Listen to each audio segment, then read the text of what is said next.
name is Birke Baehr, and I'm 11 years old. I came here today to talk about what's wrong with our food system. First of all, I would like to say that I'm really amazed at how easily kids are led to believe all the marketing and advertising on TV, at public schools, and pretty much everywhere else you look. It seems to me like corporations are always trying to get kids, like me, to get their parents to buy stuff that really isn't good for us or the planet. Little kids especially are attracted by colorful packaging and plastic toys. I must admit, I used to be one of them. I also used to think that all of our food came from these happy little farms where pigs rolled in mud and cows grazed on grass all day. What I discovered was this is not true. I began to look into this stuff on the internet, in books, and in documentary films, in my travels with my family. I discovered the dark side of the industrialized food system. First, there's genetically engineered seeds and organisms.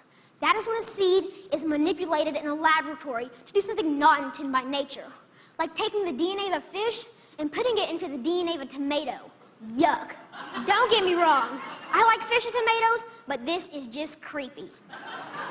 The seeds are then planted, then grown. The food they produce have been proven to cause cancer and other problems in lab animals. And people have been eating food produced this way since the 1990s, and most folks don't even know they exist. Did you know rats that genetically engineered corn had developed signs of liver and kidney toxicity? These include kidney inflammation and lesions and decreased kidney weight. Yet almost all the corn we eat has been altered genetically in some way. And let me tell you, corn isn't everything. And don't even get me started on the confined animal feeding operations called CAFOs. Conventional farmers use chemical fertilizers made from fossil fuels that they mix with the dirt to make plants grow. They do this because they've stripped the soil from all nutrients from growing the same crop over and over again. Next, more harmful chemicals are sprayed on fruits and vegetables, like pesticides and herbicides, to kill weeds and bugs. When it rains, these chemicals seep into the ground or run off into our waterways, poisoning our water too.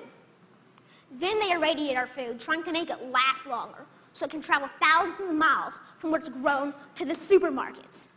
So I asked myself, how can I change? How can I change these things? This is what I found out. I discovered that there's a movement for a better way. Now, a while back, I wanted to be an NFL football player. I decided that I'd rather be an organic farmer instead. That way,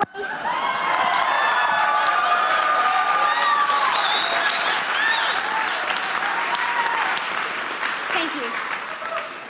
And that way, I can have a greater impact on the world. I learned about this guy named Joel Salatin. They call him a lunatic farmer because he grows against the system. Since I'm homeschooled, I went to go hear him speak one day. This man, this lunatic farmer, doesn't use any pesticides, herbicides, or genetically modified seeds. And so for that, he's called crazy by the system. I want you to know that we can all make a difference by making different choices, by buying our food directly from local farmers or neighbors who we know in real life. Some people say organic or local food is more expensive, but is it really? With all these things I've been learning about the food system, it seems to me that we can either pay the farmer or we can pay the hospital. I